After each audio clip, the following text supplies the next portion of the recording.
So I'm going to start with your reading, and it's actually very simple. So I'm just going to explain as I go along, okay? So the first card out of this spread here is represents your first house. And the first house is considered the rising sign or the ascendant. This is pretty much the face that you present to the world and the way that other people perceive you, as well as the energy that you are bringing as we get into January. So the first thing here is the Ace of Cups. And the Ace of Cups is somebody who is very, very happy with where they are in life. I mean, they're radiating and they have a lot of love and affection to give other people. Your demeanor for this month is very soft, is very ethereal, and it's also very, very spiritual as well. With this card, it basically means, like having a new love in your life, finding a purpose in life as well, and feeling very emotionally stable, emotionally sound. It's also the ace, so it represents, new beginnings when it comes to your emotional life. Okay, so I feel that you're coming into this month in a very optimistic, happy, and just feeling very loved and very cared for and very nurtured by other people. So this is a very great card to have starting out this year. So this is, set intentions for the rest of the year. This looks very positive. The second house deals with your money, your finances, as well as your value system. So the second house, we have the Six of Cups in the reverse position. So let's talk about your money situation, your finances, and income.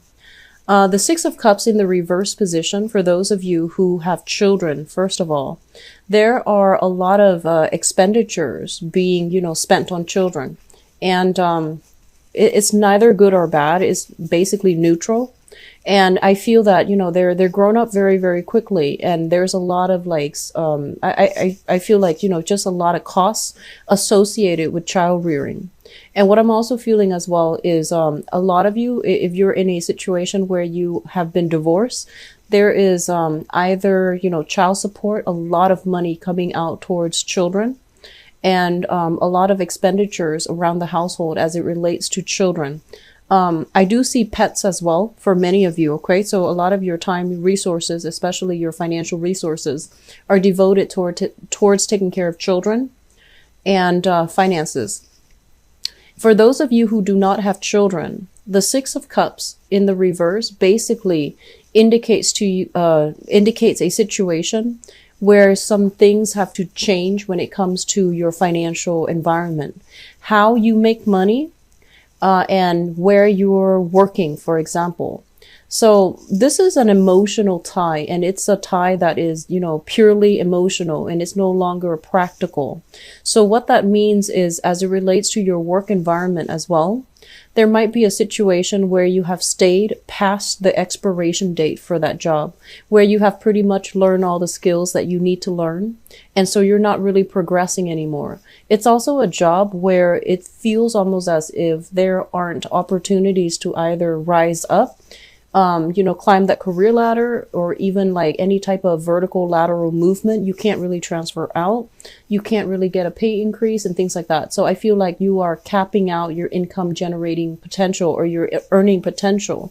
So it's urging you to really re-examine how you're making money and whether or not you're still content, okay? Because I feel like a lot of people are staying in a work situation or earning money a specific way, and they're no longer happy. They're no longer feeling passionate about their work, and they're no longer finding it enjoyable.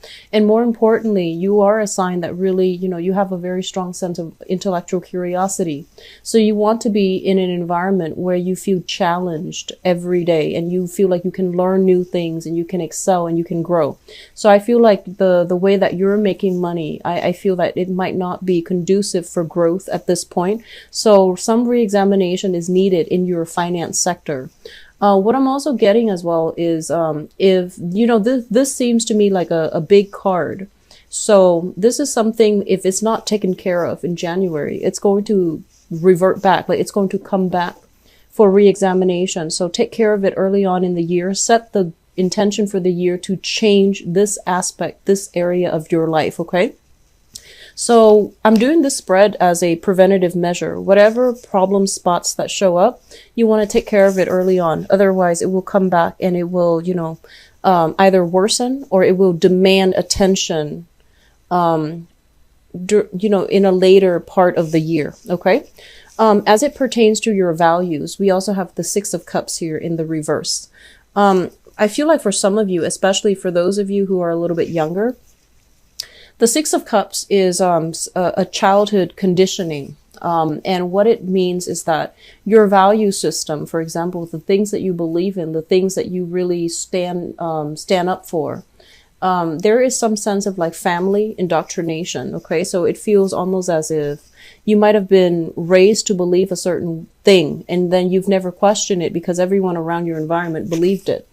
And so this is a card that comes in to force you to re-examine as well. What are some of the things that, where are your values and are they still appropriate in the age and in the circumstance that you are right now? So whatever you grew up with, you need to re-examine it with a fine-tooth comb and you need to go through it and to see if it's really still appropriate for you and whether or not it is something that aligns with your values, your own personal values, or whether or not it's just something that, that you were just told to believe without much question.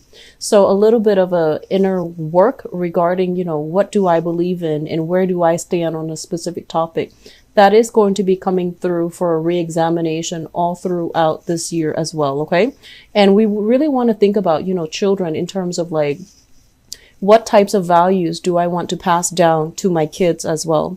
And so you want to, it's not only re-examining this aspect of your life for yourself, but more so for like the people around you, the people that you love and the values that you want to pass on to them or to promote in your environment. All right. So third house deals with siblings and it also deals with communication. So this is another area that needs a lot of focus for the rest of this year as well. Communication with the moon in the reverse position. This is basically indicative of some type of, I want to say like covert, almost dishonest communication. And it might not be dishonest in a way where, somebody is telling a direct lie. It's a little bit more complicated with the moon. The moon in the reverse is like not being able to communicate effectively where you understand the other person's intentions. And then likewise, the other person might not understand your intentions. And with the moon, it triggers, emotions, feelings. And so what it basically says is that, you want to be very, very careful that you're communicating in a rational way rather than sparking off from an emotional reaction. So be very careful about reining in your energy because I feel like the energy that you're projecting it's very emotional. It's just like, that visceral, that gut instinct that you have where you feel like this is the way that it is because it feels right rather than being able to explain it in a logical, in a rational way why something is the way that it should be. So I feel like, being a little bit more, I guess, like systematic, organized with your thoughts, being a little bit more systematic. And I feel like, the moon represents Pisces. So it's a card about sympathy as well. In order to persuade other people to your point of view, I feel that you have to know your audience, right? And you also have to understand where they're coming from so that you can put yourself in their shoes and create an argument or, a discourse that will, I guess, that will speak to their experience so that they can understand where you're coming from and they can feel, more in alignment with your own beliefs. So whenever you want to persuade somebody of something, know your audience, know who you're talking to, and being able to put yourself in their shoes so that you can convince them. That's going to be very important. I am getting a message here regarding some health issues. So I feel a lot of discussions about health, somebody else's health, and even a health of a sibling. So I do feel some communications and things like that coming through with a sibling regarding health issues, okay, with the moon card. In terms of your sibling, your home environment and your sibling. So siblings, you might have step siblings, you might have, siblings that are adopted, and some of you might be the only child. So let me just talk about people who actually have siblings first of all.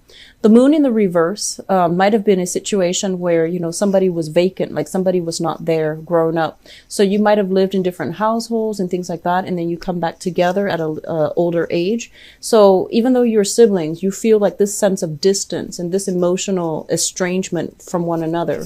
And then likewise with blended families, step siblings, and, even adopted siblings, I feel that same type of energy where you might have like even grown up together, but for some reason there was that emotional estrangement and you couldn't, you don't have that normal sibling or that integrated sibling type of a relationship with your siblings. For others, especially those who are only child, the moon card can indicate a situation where you might have felt very, very lonely, almost as if you don't have a sounding board. You don't have another person to bounce ideas off of. And I feel as well, a lot of you who might have been only child grown up, I feel like imaginary friends, like having imaginary friends to take place to create that sounding board so that you have somebody to bounce ideas off of, even though they might not be real. So I do see an element here about feeling a little bit lonely and isolated growing up, almost as if other people couldn't understand you. So you might be, you might have had siblings and you might have grown up with them in the same household. But overall, there's a sense of isolation and loneliness. So this is an area in your life that it's a little bit of a sore spot for you. What I'm also getting as well is, in terms of like mitigating this energy, in terms of like sorting out this energy so that it doesn't affect you as we progress through the rest of this year. This is forcing you to have more constant communication with siblings. And if they are not, in a position where they're in the picture all the time, I do feel that, the other aspect here, the other house that can somehow break this cycle and allow you some type of an outlet is the opposite house. So the opposite house deals with the ninth house, which is philosophies, religion, and higher education. So we're going to talk about that in a little bit, but just to emphasize here, this is a little bit of a sore spot for you. And one of the ways that can really help you mitigate the loneliness associated with, communication, as well as some type of estrangement when it comes to sibling, is to try to cultivate the other area, which is expanding your mind, expanding your horizon, so that you are linking yourself up with like-minded people who can even serve as family members to you, or who can feel like family members because you have a common philosophical belief. So rather than dwelling on blood ties and, who's related to whom biologically, I feel like the other outlet that you have here is to cultivate friendships and, group associations even with people who are a little bit more philosophically similar to you, so that you can, focus more on the higher chakra, which is communication and, thoughts and intelligence and being able to verbalize your, whatever, being able to disseminate information, rather than dwelling on this aspect, which is a lot more emotional. Okay. So I hope that makes sense. So the fourth house deals with your mother as well as the family environment. It's the family environment that you grew up in, as well as the family environment that you are hoping to create or have created for yourself.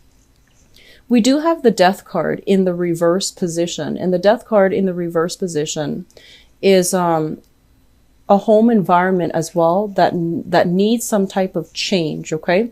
So there's a lot of stagnant energy as we are proceeding into, at the beginning of your reading, there is already a lot of things here. I mean, we have some new things on the relationship front, but I do feel as well, there's a lot of stagnancy. There's stagnancy when it comes to money and income and work. There's a lot of stagnancy when it comes to the housing environment as well.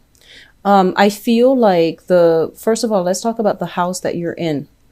The family that you're hoping to create for yourself. It just feels to me like it's incomplete. So there might have been some type of a upheaval that happened in the home environment recently.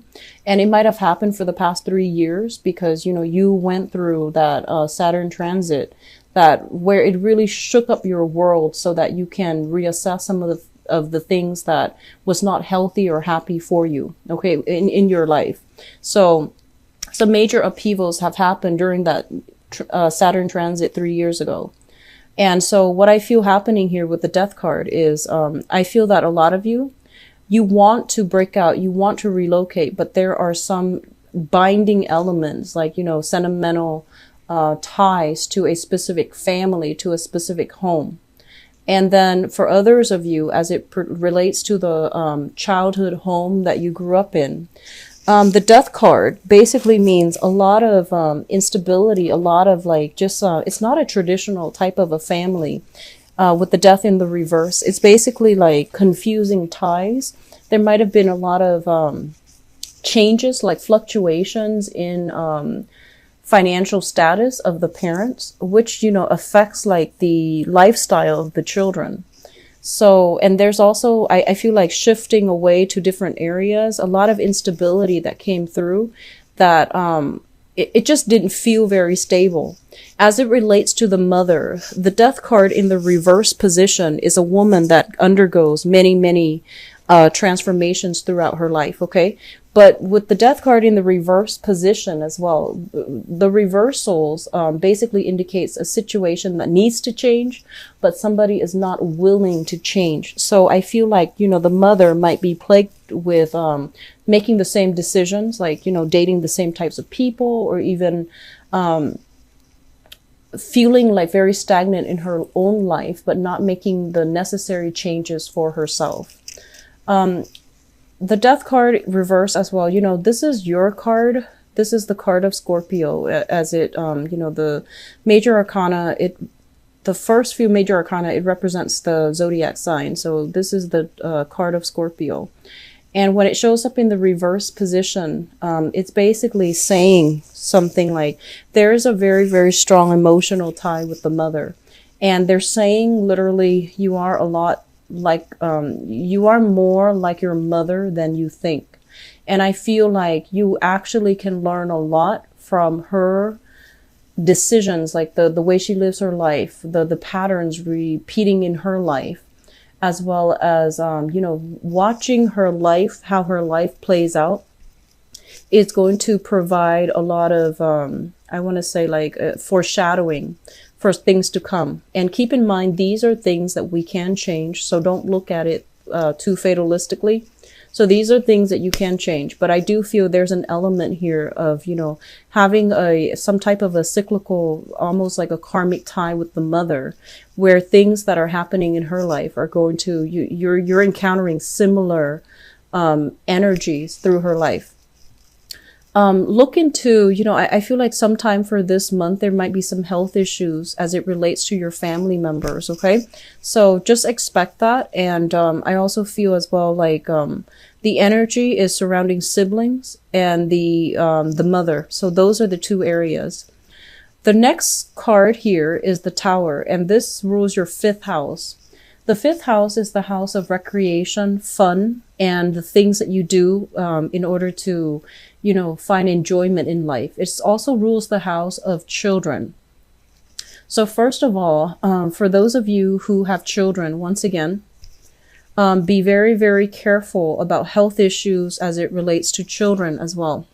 Keep a very vigilant eye on them, because I do sense some issues here. If they are younger, be careful about falls, fractures, and, you know, little accidents here and there. And then if they're like, you know, like around 13 to around 20 or so, be very careful about, I feel like some is reckless behaviors. Just reckless behaviors, like not being where they're supposed to be. They tell you like, oh, I'm going to this place with such and such, and you find out, you know, that they're not there. So I do feel like some vigilance, some monitoring of children is going to be necessary here with the Tower. I actually pulled out another card, and I pulled out another card just to see, because, you know, usually with the major arcana cards like the Tower, it's important to pull out another one just so to expand on this concept here. We do have the 10 of Pentacles. And the 10 of Pentacles basically being in a very, very crowded environment and feeling very stifled and feeling almost like claustrophobic. So I do feel for a lot of you, I feel that, you know, it's be very, very careful where you go to, and especially in places that might have, you know, they say, like, you know, those maximum occupancy, the restrictions on how many people can be in a specific venue at a specific time. So be very careful about overcrowding, going to places that are a little bit too crowded, and then something happens and then everyone has to evacuate. So I do see like false alarms when it comes to fire alarms. It is the new year, so we're experiencing, you know, also I feel like inclement weather or something like that, that's going to really affect your ability to really enjoy yourself for this month. I also feel that there is a major transformation as well regarding the way that you entertain yourself. So a lot of you might have been thinking, you know, about entertaining more at home, inviting family over, for example, or even just, you know, enjoying yourself at home. Hosting family or even dinners with friends and family rather than going out, and I feel that you're more focused on savings.